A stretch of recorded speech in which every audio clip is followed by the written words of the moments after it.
All right. We are joined here with RSM team member and St. Simons Island resident, Zach Johnson. Zach saying, feels like it's been a long time since you've been here, but been here pretty much every year and making 15th start. What's it like to be back and be playing in this tournament that's special to you? 15th or 16th? 16th. Yeah, 16th. Yes. I remember the 15th anniversary last year. It's hard to believe it's been that long. It still feels like a new tournament to me, to be honest. At the same time, when you're around the people, and certainly what RSM, the Davis Love Foundation, and all the many people, local people, what they've established here, this thing is so well run. It's so fantastic. It's not hard to be at home for me and work, if you call it that. And it's great seeing my peers want to come here and not leave. I love it. I just love the fact that RSM's taken ownership, made this a second home. Love the golf courses, and we got great weather. It's like this every week, every day here. It's just, 70 every day. It's perfect. It's been a while since we've seen you on tour since Sanderson Farms Championship. What have you been up to, keeping up with family and travel? Can you fill us in a little bit? Well, how long do we have? I got other duties and other responsibilities and other desires. So it's been great. I've spent a lot of time with my family. Got one out of the house, still two in there. So that's the focus. Done a little bit of traveling. Went to Europe for my boy. He had a competition over there. And then I'm a football junkie, so I've done a lot of nothing on the weekends and enjoyed that. A couple other travels in there for my boy, but it's been great. And, the reality of it is I'm winning when it comes to my bits and pieces, but my bits and pieces still hurt. So that's my focus. When it comes to work, my focus is PT, the gym, and the such. All of that is imperative and a necessity each and every day. So I still want to keep playing and keep playing at a high level. So that's my focus and that's my motivation. Thank you. With that, we'll open up questions. Gary has the mic. Why can't the Hawks push one of these over the finish line? Next question. You actually answered it first, and I was going to ask you Sure. the state of this tournament, your opinion of it, and Sure. Obviously that's on the record. Given the changes on the PGA Tour with field sizes and with number of exemptions, do you feel like the future of this tournament, given the sponsorship, the strength there, is still secure for the future and beyond? Yeah, obviously I'm not privy to all the discussions and negotiations and all that, nor should I be. But what I am confident in saying is that RSM entirely loves this week and the weeks leading up to it. That company is going to surpass $50 million this year. That is by far number one of any fall tournament in the last, I don't know how many odd years. You have to look it up. And that's the core of what they do and why they do it. So from a stewardship and giving standpoint, my confidence is pretty high. They want to maintain that because that's the fabric of their company and relationships. Couple that with Davis and his team, and it's a perfect fit. So my hope nothing changes, stays on track. But I understand the change. Going back to your question, I get it. I don't understand it all. I mean, all the specifics, but I understand that the motivation and the why. I don't love change. At the same time, I understand it and I get it. So, from an exemption standpoint, that kind of stinks. If somebody, I think there's only 4 now per week instead of, 8 to 10, 10 to 12? I don't know. But the numbers are going down. It seems to me, I'm not privy to those meetings, to those discussions, those committees, et cetera. They're trying to make our product better, and I got to trust that, whatever that looks like. And then finally, you mentioned your what you've been doing. Next year, what are your plans right now for how much Champions Tour golf are you going to play? And do you have any inclination as to whether Tiger might join you out there? Of course. The second part of that question, I have no idea. My response to Tiger, and golf, I think is probably a pretty universal outlook on that, and I just want him to play, but I want him to play healthy. I don't know what that looks like. Obviously, he's a friend, and I hope that we have not seen remotely the last of him. He's a lot older than me, 2 months. So, yeah, I don't know. I hope to some capacity he has the ability to compete. He's still going to be out here, whatever that looks like, certainly helping the PGA Tour with a lot of things internally. Hopefully he stands up for the PGA Tour Champions and what that's all about. I'm sure he will. I mean, most of his friends are out there too. So for me, I'm going to get used to sitting in a cart maybe a little bit. Kind of sounds awesome. 3-day events sounds really good. I mean, I say all that and kind of I don't know. I'm not dodging the question. I do really operate where my feet are. I mean, I'm still, I'm trying to get in the top 100. I know I didn't play a ton in the fall. I missed Napa because I wasn't feeling great, and the other things, I had other obligations that are what they are, and I had to do them. So I didn't really chase it too hard, obviously, but I still got opportunity. And so, I would love to have that problem of fully exempt, but if I don't, we'll as a team, we'll make a decision as to what's best. My body's a big part of that decision making, if I'm going to be honest. So, trying to get as healthy as possible for 2026, regardless of which tour I play on. It'll be like a hybrid. You go to tour events where you can be competitive. Yeah. Hilton Head, things like that. I'd love to go to Hilton Head. I think that's a signature event. Yeah, I get that question a lot. And I've actually posed that question to some of my peers. One that's our host, and everybody's got a slightly different approach to it. I guess we've seen, whether you're talking about Stewart or Stricker or Jimmy Furyk or whomever, but it seems like more guys have told me, and this I really do appreciate, is that commit. Whichever one you commit to, commit. And maybe I'll go play Colonial or John Deere or something like that, but whatever I do, I'm going to be both feet in, PGA Tour or Champions Tour. PGA Tour Champions, sorry. I'm gonna commit, and I don't know what that looks like. My wife is in full support of all of it. She just needs to know where I'm going ahead of time, and hopefully she can go with me. But we're a little ways away from the traveling together thing, I think. But yeah, I mean, I don't like change at the same time. That's part of it right now, and it's daunting and exciting at the same time. Up here with Kathy. Thank you. Zach, I read in Davis's transcript from yesterday that you were the one who actually introduced him to RSM. Somehow that has over my head. Can you talk to us a little bit about how that happened? Because Sure. it was obviously a very successful introduction. Well, sure. I think there may be a little bit of a stretch there, but there's also some truth there. I have been an ambassador of RSM since 2006, so almost 20 years. Summer of 2006, I think, or maybe spring. And right off the bat, we saw that it was a pretty darn good fit, It was a win-win, which is the only way we're going to go about doing partnerships. And that win-win is certainly, you got the business stuff, but the most important stuff are the relationships, the desires, and I would say utilizing the great game of golf and the platform which it gives us to help communities with which we have a footprint in, right? And that was apparent from the very beginning. I mean, RSM had some other initiatives prior to joining hands with the PGA Tour. But to answer your question, we brought them here, Brad's here, I would say a minimum half dozen times to do events over about a 3-4 year period. And in doing so, they would bring their clientele in. They would bring, some of their executives in. And we would just showcase Sea Island.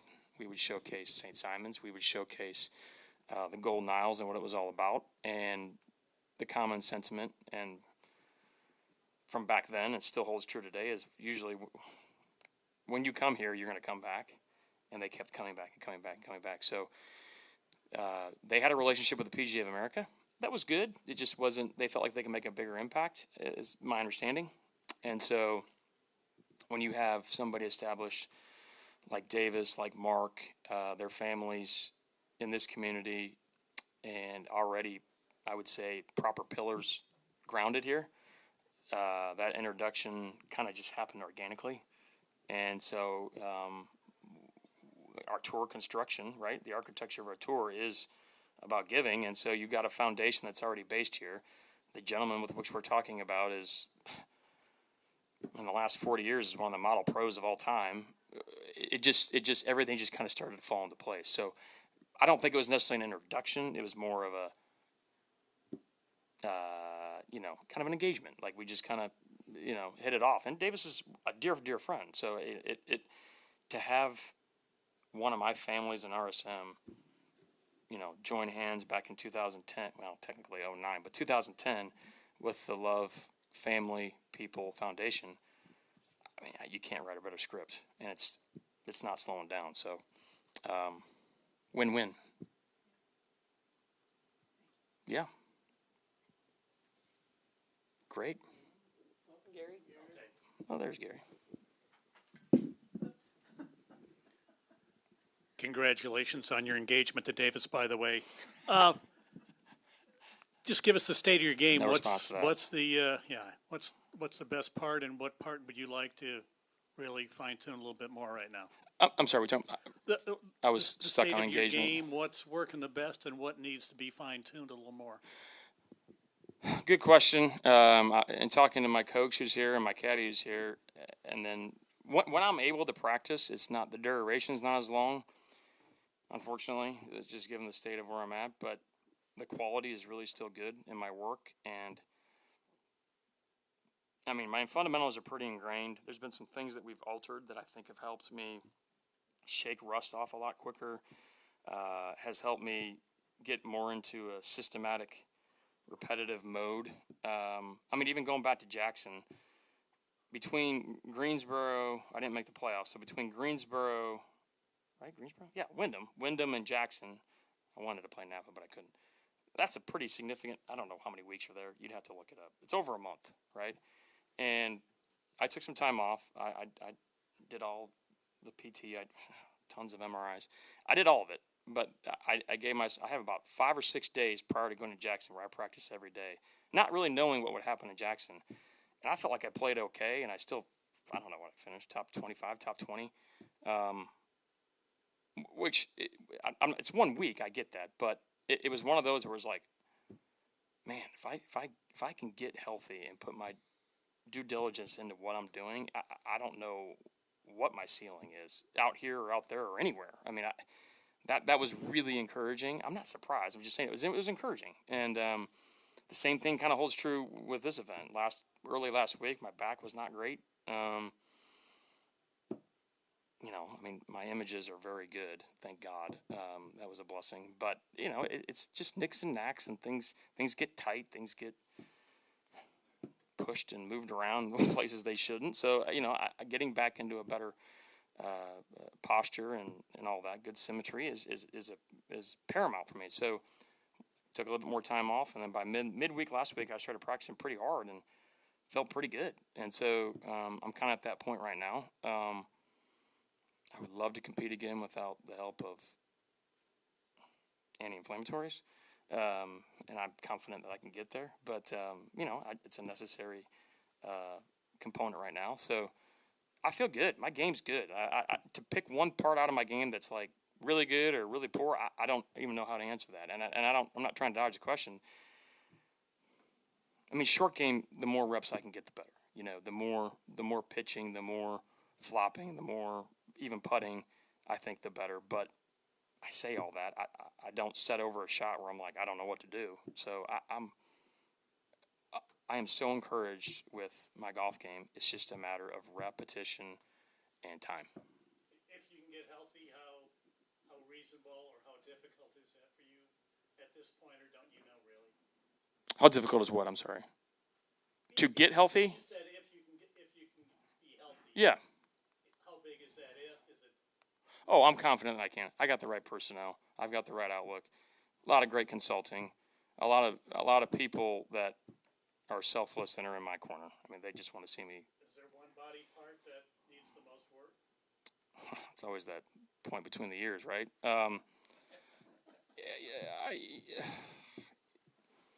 My elbows. A year ago, my elbow was not good. Beginning of last year, it was really not good. Kind of put things off. I've not had surgery on anything to date, and I don't intend to. But with great consultation and great care, slightly different approaches, technology, I don't even feel it anymore, even though I know there's still damage there, if that makes sense. Going back to it, that's encouraging. I think we're on the right track there. A lot of technology. It's not pleasant. It's really painful. And then, I've like I said, I've had a bunch of MRIs, nicks and knacks in my back. The common theme with my back was, yeah, you got a little bit here, you got a little bit there, but for the most part, you're a 50-year-old that plays golf. I mean, that's awesome. I'm winning in that department relative to a lot of folks. So I'm just at a really peaceful place right now, knowing that this is the first tournament, and I can't tell you how long where I'm not the oldest. I love you, Davis. I love you, Davis. We have time. These will just be final two, Derek and then Adam. Well, if you're, I don't know if there's any more serious questions, but I'm kind of interested in these weekends. Obviously Iowa, but what games are you watching over the weekend? Oh, sure. Well, yeah. I mean, it's evolved and changed throughout the years. I have a freshman in college that played football, so I'm having Friday night withdrawals. I never thought I'd ever say that. I got to be honest. I mean, I enjoyed it as a kid, but I didn't play football. I mean, my peers did. But having one of your sons play high school football is probably one of the biggest blessings I've ever experienced in my entire life. If I'm going to be honest with you, it's amazing. I feel like I'm still invested in that team. His alma mater, which is right down the road, lost in the semifinals last week, which is great. I mean, they got to the semis, but still stinks. So that was part of it, But this fall, my middle boy travels around. Jeez, I'm not gonna get into the weeds of this one, but he travels around the United States / world for martial arts. We were in Europe 2 weeks ago for it, and he's going to Chicago, LA here coming up. So he's highly involved in that, which is great, and obviously we're in a position where we can foster that and his love and his desire for it. It's a pretty awesome endeavor. I know very little about it other than it is subjective, and that drives me crazy. The scorecard don't lie. And then, college football is a passion of mine. I mean, I've been to Iowa once for a game this year. I didn't get to go to one last year because of high school football, but love going back for, just to see family. I still got a grandmother up there too, so that's a priority. Love to get to more, but, I was able to get to Athens this past weekend to see my boy that came in and then see some friends, and that was fun just to get an escape to watch another football game. So I'm just a junkie. I mean, I don't care who's playing. It doesn't matter if it's the MAC or the Big Ten. Is Will facing those withdrawals as well? No. Well, yeah, yes and no. Partially. Small percentage of yes, that he misses playing. He got to go to one of their games this year, which was good for him to get that fill. But he actually works for the Clemson football team. So he's getting a full glass of one of his passions. It's pretty great. And phenomenal organization. I mean, it's not like I'm privy to other organizations. I'm just saying I think they probably operate a little bit different. But if you're a father with a kid that can be inside those doors, you do it in a heartbeat. So I'm really grateful for that. Obviously, it starts at the top with Coach Sweeney, but the trickle-down effect of the other individuals there are amazing. So he's rubbing shoulders with great individuals and still has the accountability and the responsibility that as a dad you want him to have, Compound that with school, of course, which is great. So I don't think he has any idea how good he has it, but he's loving life. And his girlfriend goes to Athens, so anyway. Adam will take the final one. Sure. Hey, Adam. What do you think your college-age self, kind of still struggling to be the number one guy on your own team, let alone thinking about PGA Tour, would say, looking at your career and what you've achieved? cow! I was not expecting that question today. It's a great question.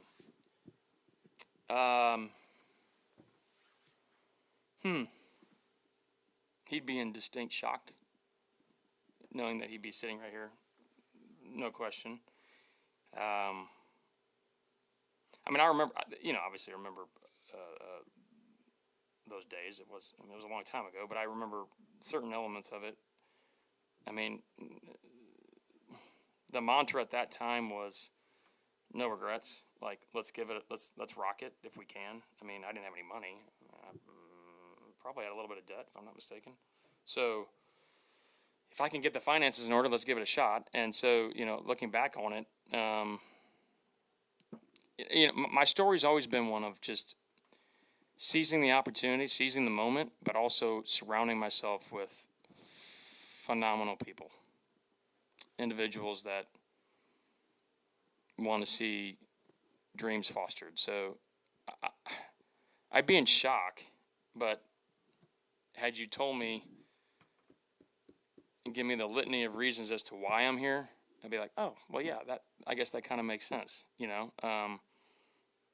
I don't mind work. I enjoy difficult situations. I enjoy being really uncomfortable, surrounding myself around the right people, a lot of faith, a lot of prayer, and obviously sheer athleticism, right?